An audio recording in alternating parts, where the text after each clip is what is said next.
টানা ১.৫ বছর বঙ্গভবনের বিশাল প্রাসাদে তিনি ছিলেন এক প্রকার প্রাসাদবন্দী। তাকে সরানোর জন্য হয়েছে একের পর এক চক্রান্ত। এমনকি এক রাতে বঙ্গভবন লুটের চেষ্টা হয়েছিল। কিন্তু কার ইশারায় চলছিল এই খেলা? কেন প্রধান উপদেষ্টা ১৪ বার বিদেশ গিয়েও একবারও দেখা করেননি রাষ্ট্রপতির সাথে? কেন রাতারাতি সারা বিশ্বের দূতাবাস থেকে সরিয়ে ফেলা হলো রাষ্ট্রপতির ছবি? এই প্রথম নীরবতা ভেঙে বিস্ফোরক সব সত্য ফাঁস করলেন রাষ্ট্রপতি মোহাম্মদ শাহাবুদ্দিন। চলুন জেনে নেওয়া যাক বিস্তারিত।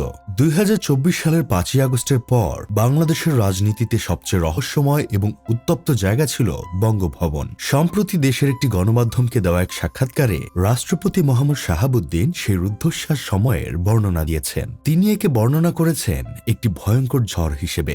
রাষ্ট্রপতির ভাষ্যমতে দেশে একটি সাংবিধানিক শূন্যতা তৈরি করতে এবং তাকে পদ থেকে উপড়ে ফেলতে অসংখ্যবার গভীর ষড়যন্ত্র করা হয়েছিল। সবচেয়ে নাটকীয় এবং বিভীষিকাময় ছিল ২২ অক্টোবর ২০২৪-এর সেই রাত। রাষ্ট্রপতি জানান, সেদিন বঙ্গভবন ঘেরাও করা হয়েছিল একদল ভাড়াটিয়া এবং ছিন্নমূল মানুষ দিয়ে। তারা কাঁটাতার টোপকে ভেতরে ঢোকার চেষ্টা করেছিল, যাদের আসল উদ্দেশ্য ছিল গণভবনের মতো বঙ্গভবনও লুট করা। সেই রাতে সাউন্ড গ্রেনেডের শব্দে যখন বঙ্গভবন প্রাঙ্গণ প্রকম্পিত, তখন রাষ্ট্রপতি ভেতর নিজের সিদ্ধান্তে অটল ছিলেন। তিনি বলেছিলেন, আমার রক্ত ঝরলে ঝরবে, কিন্তু আমি সাংবিধানিক ধারাবাহিকতা রক্ষা করব। তবে ষড়যন্ত্র কেবল রাজপথে ছিল না, ছিল পর্দার আড়ালেও। রাষ্ট্রপতি দাবি করেন, তাকে সরিয়ে একজন সাবেক প্রধান বিচারপতিকে সেই পদে বসানোর চক্রান্ত করেছিল অন্তর্বর্তী সরকার।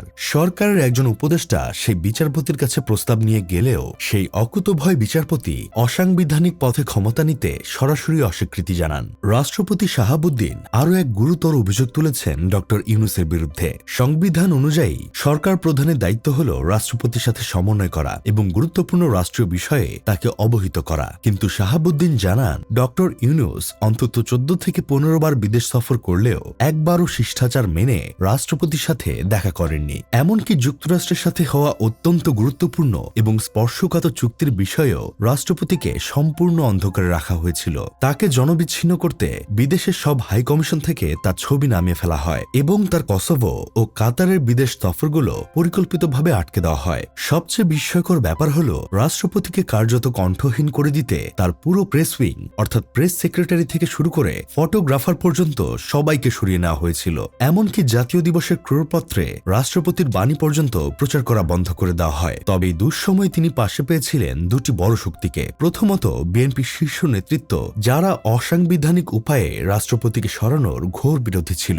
বিশেষ করে তারেক রহমানের আন্তরিকতায় তিনি মুগ্ধ হন। আর দ্বিতীয়ত ৩ বাহিনীর প্রধানরা, তারা রাষ্ট্রপতিকে অভয় দিয়ে বলেছিলেন, সশস্ত্র বাহিনীর প্রধানের পরাজয় মানে পুরো বাহিনীর পরাজয়। এই সমর্থনই তাকে সেই উত্তাল সময়ে টিকে থাকা শক্তি জুগিয়েছিল। রাষ্ট্রপতি শাহাবুদ্দিনের এই সাক্ষাৎকার বাংলাদেশের ইতিহাসে এক নতুন বিতর্কের জন্ম দিয়েছে। একদিকে সরকারের সাথে রাষ্ট্রপ্রধানের চরম সমন্বয়হীনতা, অন্যদিকে পর্দার আড়ালে ক্ষমতা টানাপোড়েন। ১.৫ বছরের সেই অদৃশ্য বন্দিদশা শেষে এখন তিনি বলছেন তিনি স্বস্তিতে আছেন। তো দর্শক, রাষ্ট্রপতির এই বিস্ফোরক অভিযোগগুলো নিয়ে আপনার মতামত কি? কমেন্টে আমাদের জানান।